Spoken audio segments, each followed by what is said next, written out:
समय में अगर थोड़ा और पीछे जाएंगे तो आपको शायद याद आएगा कि कैसे गांव में गर्मियों के दौरान कुछ लोग टोकरी में भर के जामुन बेचने आया करते थे। लेकिन जामुन का मौसम खत्म होते ही न जाने वो कहाँ खो जाया करते थे। ऐसे ही कुछ लोगों की कहानियों में बदलाव लाया है एक स्टार्टअप जिसका नाम है ट्राइबल वेदा।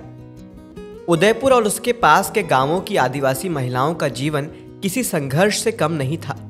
पथरीली पहाड़ियों पर धूप और बारिश में 25 से 30 किलोमीटर घंटों चलने के बाद और अपनी पूरी ताकत और मेहनत से जंगलों से सीताफल, जामुन जैसे फल तोड़कर लाती और बाजार में बेचती।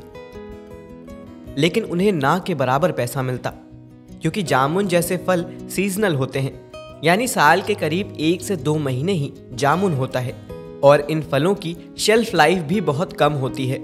इसके कारण ये फल बहुत जल्दी खराब हो जाते हैं। अगर इन्हें सही समय पर ना बेचा जाए तो ये बर्बाद हो जाते हैं। यही वजह थी इन आदिवासी महिलाओं को ऐसे फलों को कम दाम पर बेचना पड़ता था और इन्हें अपनी मेहनत का सही रेट नहीं मिलता था।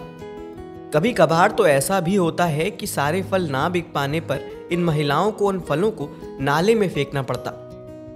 इन महिलाओं के आगे का जीवन भी ऐसे ही चलता रहता, लेकिन सब कुछ बदलने वाला था।